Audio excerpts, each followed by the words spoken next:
말씀으로 우리에게 은혜 주시기를 소망합니다. 지난주에 우리가 오늘의 본문 말씀으로 동일한 말씀으로 벌어내야 풍성해진다라는 주제로 함께 말씀을 나눴었습니다. 가지가 더 많은 열매, 더 좋은 열매를 맺기 위해서는 열매를 맺지 못하는 겹가지들, 또 우리 삶에 불필요한 나뭇잎과 같은 존재들을 잘라내는 그러한 가지치기가 필요하다라는 말씀을 드렸었죠. 혹시 지난주 함께 이 나눈 말씀을 기억하면서 내 삶에 이것 하나만큼은 좀 불필요한 것 같으니 덜어내야겠다라고 혹시 생각하며 실천해 본 것이 있으신 분 있으실까요? 없으신가요? 네, 사실 쉽지 않습니다. 하지만 우리가 우리의 삶을 날마다 돌아보며 우리 삶 가운데 불필요한 것들, 우리가 내려놓아도 될 것들, 우리가 잠시 돌아보는 그러한 시간을 꼭 가지시기를 추천을 드리는데요. 저도 지난주에 나눴던 그 말씀을 갖고 아내에게 이런 이야기를 했었습니다. 나는 내 삶에 걸어내야 될 것들이 참 여러 가지로 많이 있지만 시간적인 부분에 있어서는 유튜브를 보는 그런 시간을 좀 줄여야 될 것 같다는 이야기를 했었습니다. 혹시 여러분도 동의하시지 않은지 모르겠습니다. 유튜브는 무서운 게 TV와는 다르게 이 뭘로 움직입니까? 채널이 어떻게 나오죠? 알고리즘에 의해서 나오게 되죠. 그러니까 내가 보고 싶어하는 것들, 내가 관심 있어하고 내가 좋아할 만한 그런 콘텐츠들만 끊임없이 그 알고리즘에 의해 추천을 해주게 되는 겁니다. 그래서 어떤 콘텐츠 하나를 보게 되면 연결되어서 계속 다른 콘텐츠도 보게 되는 거죠. 그러다 보면 시간도 시간이지만 그 알고리즘을 통해서 뜨게 되는 콘텐츠들이 갖고 있는 생각들, 그 콘텐츠들이 갖고 있는 세계관들이 스스로 우리 안에 채워져서 우리가 그 안에 때로는 갇힐 때도 있다는 사실인 겁니다. 그래서 저는 이번 주에 그렇게 유튜브를 보면서 흘려보내는 시간을 좀 덜어내고 조금이라도 제게 유익이 되고 또 의미 있는 것으로 좀 채워가면 좋겠다라는 마음에 종이 신문을 다시 이제 구독해서 보기 시작했고 또 영어 공부하는 어플이 있습니다. 그래서 그 어플을 구독해갖고 이제 그 시간을 영어나 유튜브 보지 말고 왜 부끄러워하세요? 유튜브 보는 시간보다는 신문을 읽고 영어 공부하는 그런 시간으로 채워나가야겠다는 마음을 가졌는데 여러분 우리의 신앙에 있어서도 그렇습니다. 지난주 말씀처럼 우리 삶에서 우리의 마음 가운데, 우리 신앙 가운데 불필요한 것, 우리의 신앙에 오히려 도움이 되지 않는 것들, 마음을 지켜나가는데 도움이 되지 않는 것들, 그런 것들을 덜어내는 것이 참 중요한 거죠. 욕심을 덜어내고, 염려를 덜어내고, 분노를 덜어내고, 세상의 기준들을 우리 마음 가운데 조금씩 덜어내야 하는 겁니다. 하지만 거기에서 덜어내면서 우리가 끝나는 것이 아니라 덜어내었다면 또한 채워나가야 하는 것이죠. 가지치기를 했다면 이제는 남아있는 원래의 그 가지 가운데 건강하게 그 가지가 자라나서 열매를 맺을 수 있도록 영양분을 끊임없이 공급해 주어야 하는 겁니다.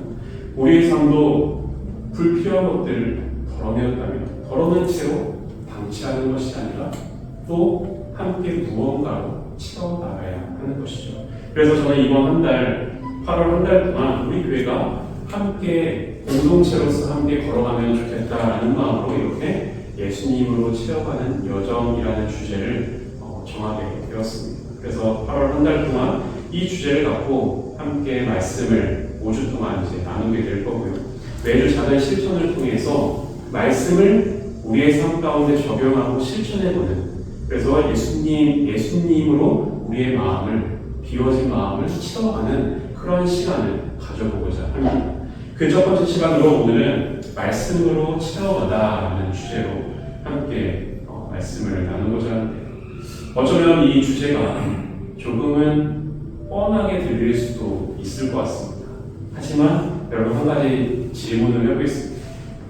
우리는 말씀이 정말로 부족한 시대를 살아가고 계신가요? 어떻게 기준을 잡느냐에 따라 각자 생각하는 것이 다르겠지만 이 시대에는 사실 그렇게 말씀이 부족한 시대는 아닌 것 같습니다. 우리가 이전에는 큰 성경책을 들고 다니고 예배에도 나올 때도 성경책을 꼭 갖고 다녔죠. 그리고 우리가 말씀을 읽고 싶을 때는 그 성경책을 들고 다녀야만 볼 수 있었습니다. 하지만 지금은 어떻습니까? 굳이 그렇게 성경책 무겁게 들고 다니지 않아도 되죠. 언제든지 휴대폰만 열면은 성경책을 읽을 수가 있습니다. 또한 앞서 유튜브에 대해서 말씀드렸지만 유튜브만 우리가 켜면 어떻습니까?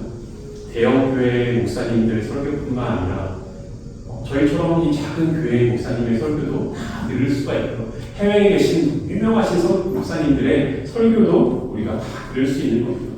그렇게 예전에는 손에 무거운 성경책만 들고 다녀야만 그리고 또 그 교회로 직접 가야만 들었을 수 있었던 읽을 수 있었던 그 말씀을 지금은 손 안에 휴대폰 하나로 언제든 어디서든 읽고 보고 들을 수 있는 그런 시대가 된 것이죠. 어쩌면 역사상 가장 쉽게 말씀을 가까이 하며 살아갈 수 있는 그런 시대를 우리가 살아가고 있는지도 모르겠습니다. 그런데 문제는 무엇입니까? 어느 시대보다 말씀이 풍성한 그런 시대를 우리가 살아감에도 불구하고 왜 우리의 삶 가운데는 그 하나님의 말씀의 능력이 잘 나타나지 않는 것일까요? 왜 우리의 삶에는 말씀의 그 열매들이 잘 보이지 않는 것일까요? 오늘 예수님의 말씀을 통해 우리가 그 이유를 살펴보고 어떻게 우리의 삶을 말씀으로 예수님으로 채워갈 수 있을지 그리고 그 말씀의 능력이 어떻게 하면 우리의 삶 가운데 능력으로 나타날 수 있을지 우리가 함께 나눠보고자 합니다. 오늘 본문 말씀 7절의 말씀 다시 한번 우리 함께 읽도록 하겠습니다. 시작. 너희가 내 안에 거하고 내 말이 너희 안에 거하면 무엇이든지 원하는 대로 구하라. 그리하면 이루리라. 오늘 본문에서 예수님은 너희가 내 안에 거하고 내 말이 너희 안에 거하면 이라고 말씀합니다. 거하다라는 표현을 쓰고 계신 거죠. 여기에서 거하다라는 말은 헬라어로 메노라고 합니다. 이 말의 가장 기본적인 뜻은 머무르다, 남아있다, 계속하다, 살아가다라는 의미를 갖고 있는 거죠. 즉 거하다라는 말의 의미는 어떤 장소에 잠시 들렸다 가는 그러한 정도가 아니라 그곳에 터를 잡고 지속적으로 머무는 상태 그것을 말해주는 겁니다. 하나님의 말씀이 우리 안에 거한다는 것은 말씀을 읽고 잠시 마음이 뜨거워지거나 그리고 그 말씀의 감동을 받아서 아멘하며 반응하고 그것으로 바로 잊어버리는 것이 아니라 그렇게 마치 손님이 어떤 집이나 가게를 잠시 방문했다가 떠나가든 그렇게 지나쳐 버리는 것이 아니라 말씀하시는 거죠. 그 집에 그 터에 머무는 것입니다. 거기서 계속하여 살아가는 것. 말씀이 우리의 마음의 주인으로 자리 잡는 것, 그것이 바로 거하다라는 말의 의미인 것이죠.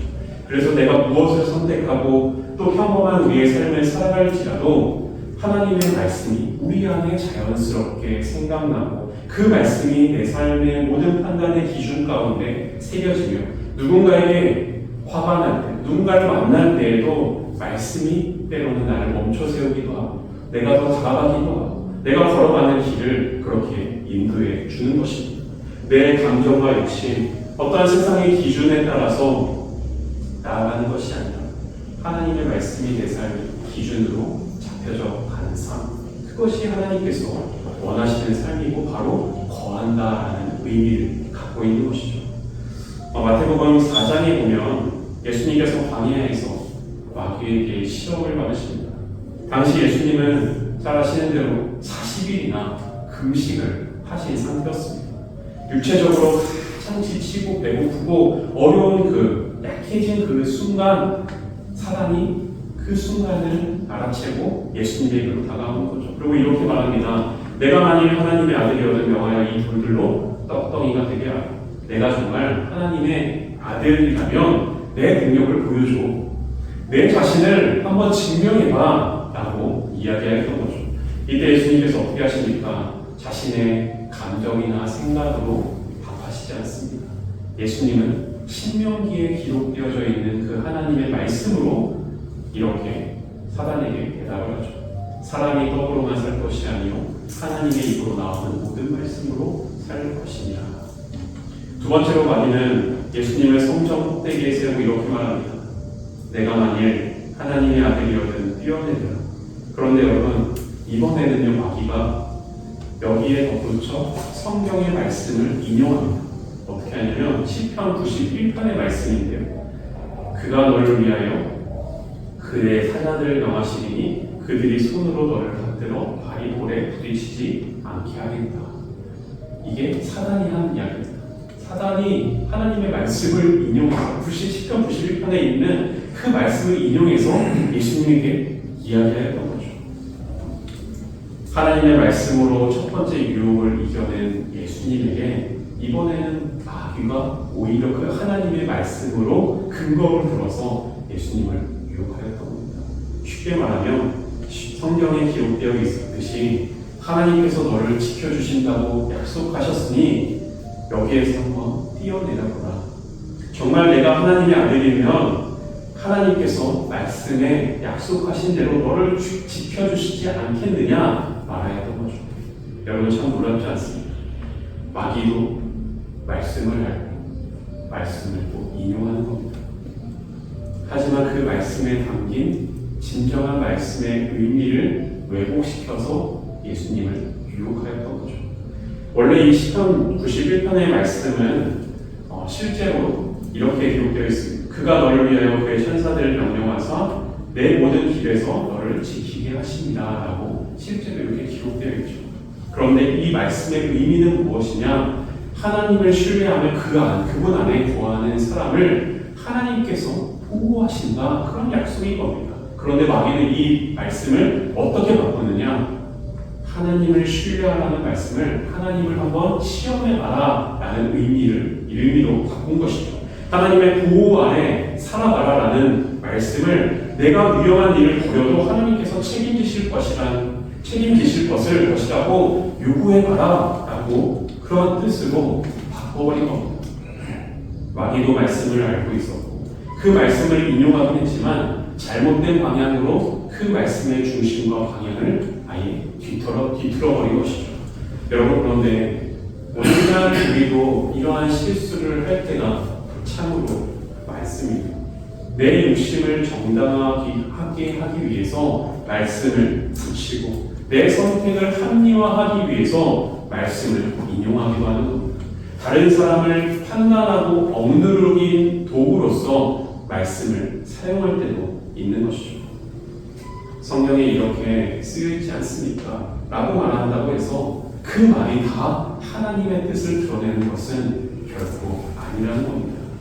그래서 우리는요, 어떤 말씀을 보고 기억할 때 앞뒤에 그 말씀이 담겨져 있는 그 문맥을 봐야 하는 겁니다. 그 말씀이 어떤 상황 가운데 우리에게 주신 말씀인지 그것을 함께 봐야 하는 거죠. 내가 마음에 드는 어떤 한 문장 보고서 그 문장을 그냥 맹목적으로 붙잡고 그 말씀만 기억하는 것을 우리는 조심해야 하는 겁니다. 그 말씀이 어떤 상황 가운데 주어진 말씀입니다. 앞뒤의 문맥은 무엇인지, 무엇보다 성경 전체가 하나님께서 우리에게 주시는 그 메시지 가운데 이 메시지가 어떻게 연결되어 있는지 그렇게 우리는 그 전체를 바라보고 성경의 부분을 또한 함께 바라볼 수 있어야 하는 거죠. 한 가지 예를 들어보겠습니다. 여러분, 이런 문구 많이 보시지 않나요? 어떤 가게나 이렇게 새로 개업한 가게에 갔을 때 이런 액자를 우리가 흔히 볼 수가 있습니다. 내 시작은 미약하였으나 내 나중은 심히 참되하리라. 욥기 8장 7절의 말씀인 거죠. 많은 분들이 이 말씀을 참 좋아하고 선물도 해주고 집에도 걸어놓지 않습니까?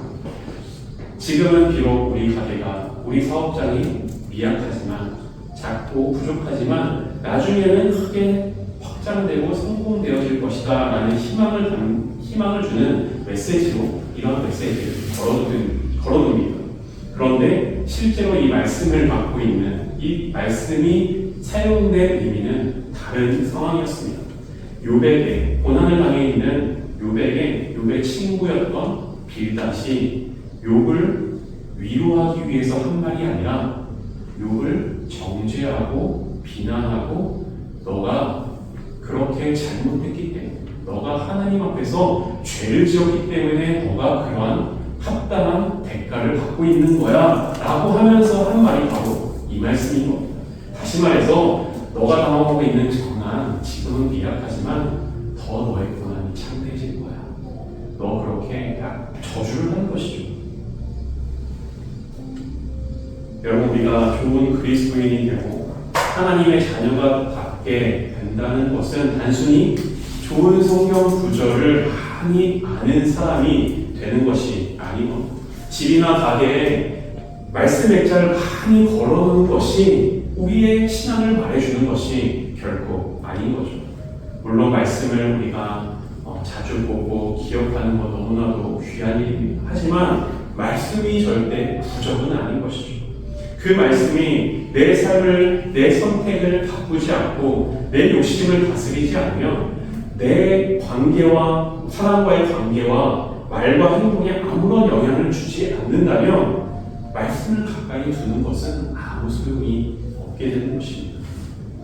말씀은 내 뜻을 이루기 위한 도구가 아니라 내 삶을 하나님의 뜻, 하나님의 마음에 맞춰가게 하는 나를 인도해주는 길이 되어야 하는 것이죠. 그러기에 마귀는 말씀을 자기 목적을 이루기 위한 도구로 이용하였지만 예수님은 어떻게 하십니까? 하나님의 말씀 전체가 담겨져 있는 그 의미들을 바라보시며 이렇게 답하셨던 거죠. 또 기록되었을 때 주 너희 하나님을 시험하지 말고 하였느니라. 세 번째로 마귀는 예수님을 높은 산으로 데리고 갑니다. 그리고 천하만국의 모든 영광을 보여주면서 이렇게 말하죠. 만일 내가 엎드려 경배하면 이 모든 것을 내게 주리라. 이 시험은 누구를 경배할 것인가, 누구를 예배할 것인가, 누구를 삶의 가장 높은 자리에 둘 것인가에 대한 그러한 시험이었습니다. 마귀는 하나님의 방법 말고도 얼마든지 좋은 길이 있지 않느냐. 그 고난의 길, 십자가의 길 말고 더 좋은 길이 있어. 그러니까 나를 경배해 라고 유혹했던 거죠. 이때 예수님께서 이번에도 말씀을 인용하며 또 이렇게 말씀하시죠. 사탄아 물러가라. 기록되었으되 주 너의 하나님께만 경배하고 다만 그를 섬기라 하였느니라. 예수님은 이렇게 세 번의 시험, 세 번의 유혹을 이 하나님의 말씀으로 이겨나가셨던 겁니다. 여러분, 분명 예수님이 이렇게 사탄의 시험을 하나님의 말씀으로 이겨나갈 수 있었던 것, 사탄이 이렇게 나를 유혹할 것을 알고 예상하고 그 말씀만 따라 외우고 다니는 것은 분명히 아닐 겁니다. 예수님의 삶에는 언제나 하나님의 말씀이 머물러 있었기 때문에 시험 앞에서, 유혹 앞에서 자연스럽게 그 말씀이 흘러나올 수 있었던 거죠. 여러분, 우리의 삶도 마찬가지입니다.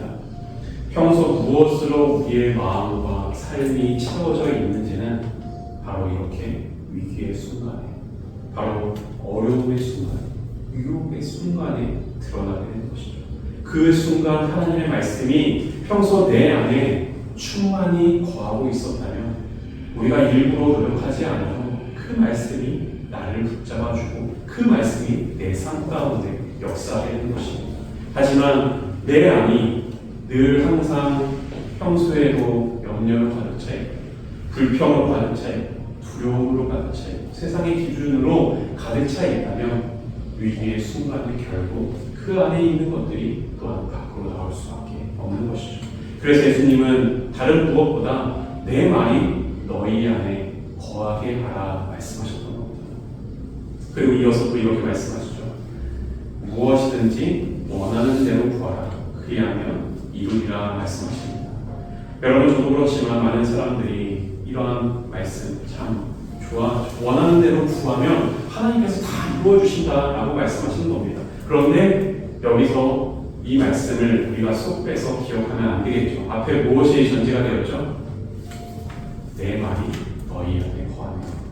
이 말씀을 우리는 항상 기억해야 하는 겁니다. 이것이 바로 원전인 것이죠. 하나님의 말씀이 하나님이 내 안에 더할 때 무엇인지 원하는 대로 구하면 그리하면 이루어지리라는 것입니다. 하나님의 말씀이 그냥 스쳐 지나가는 이야기가 아니라 우리 안에 더할 때 내 삶과 마음 가운데 머무르게 될 때 우리의 마음과 삶, 우리의 기도와 소망은 조금씩 하나님의 뜻 가운데로 변하게 될 수밖에 없는 겁니다.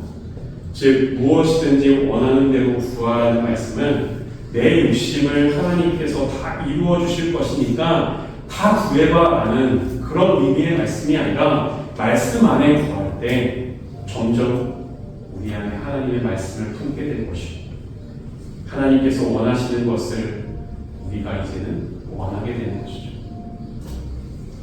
하나님이 나한테 맞춰주시는 것이 아니라 내가 하나님께 맞춰지는 삶으로 변화되게 되어지는 것입니다. 그 뜻을 따라 이제 기도하게 되는 사람으로 바뀌게 되는 것이죠.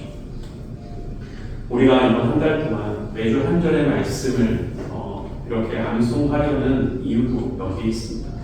좋은 말씀 하나 더 외워보자가 아닙니다. 성경 지식을 하나 더 늘리고자 하는 것도 결코 아닙니다. 하나님의 말씀이 내 안에 거하는 훈련을 한번 해보자는 것이죠. 그래서 오늘 우리가 함께 배웠던 말씀, 나는 포도나무에 거하는 가지라. 그가 내 안에, 내가 그 안에 거하면 사람이 열매를 많이 맺나니 나를 떠나서는 너희가 아무것도 할 수 없습니다. 이 한 절의 말씀을 우리가 아침에 한 번, 점심에 한 번, 저녁에 한 번, 의도적으로라도 한번 계속 외우면서 꼭 씹어보고 그 말씀 안에 거하는 그러한 훈련들을 함께 해보자라는 것입니다. 그래서 그 말씀이 내 안에 계속해서 머물러 가도 단순히 그 말씀을 주문처럼 그냥 되새기고 그냥 입으로 그냥 반복하여 외우는데 거기에서 머무는 것이 아니라 18편의 말씀에 뭐라고 하냐면 주야로 그 말씀을 묵상하는 도다라고 하지 않았습니까? 묵상하다라는 것은 곱씹는 겁니다. 계속 되새겨보고 이 말씀이 어떠한 상황 가운데 어떻게 그들에게 주신 말씀이고 내 삶 가운데 어떻게 적용이 되어지는지 어떤 내 삶을 돌아보며 함께 그 말씀들을 되새기는 그러한 시간들을 우리가 갖는 것이죠. 그때 그 말씀이 나를 어떻게 붙들어주는지 우리가 그 말씀의 능력이 어떻게 우리의 삶 가운데 나타나는지 우리가 경험해보는 그러한 시간이 되었으면 좋겠습니다. 이제 말씀을 마치고자 합니다. 여러분, 포도나무는 참 신기한 나무인데요. 잘 아시겠지만 이 포도나무는 이렇게 가지가 굵지 않습니다. 단단하지도 않습니다. 포도나무는 줄기가 약해서 혼자서는 제대로 서 있기도 힘든 그러한 나무인 거죠. 그래서 지주를 의지하고 또한 울타리를 붙잡고 자라나는 것이 바로 포도나무입니다. 하지만 이 연약한 가지라도 포도나무에 붙어 있기만 하면 포도나무의 생명력이, 포도나무의 영양분이 그 가지로 흘러 결국에는 그 가지에서 꽃을 피우고 열매를 맺게 되는 것입니다. 여러분, 우리 모두는 포도나무의 가지와 같은 존재들입니다. 연약하죠. 쉽게 흔들리고 넘어지는 그러한 존재들입니다. 그러나 중요한 것은 가지가 얼마나 강하느냐 그것이 아닌 겁니다. 가지는 포도나무에 붙어 있는 거가 가장 중요하다는 사실인 거죠. 우리가 주님께 붙어 있을 때, 주님의 말씀 안에 거해 있을 때 주님께서 우리를 통해 일하시고 우리를 통해 하나님께서 열매를 맺어가시는 겁니다. 간절히 소망하기는 이번 8월 한 달 동안 우리 믿음 공동체가 다른 무엇보다 하나님의 말씀으로 채워짐의 쉼을 누리는 기도로 채워지고 감사와 찬양으로 우리의 삶을 조금씩 채워가 하나님의 아름다운 열매를 맺어가는 귀한 공동체 되기를 간절히 소망합니다. 함께 찬양하도록 하겠습니다.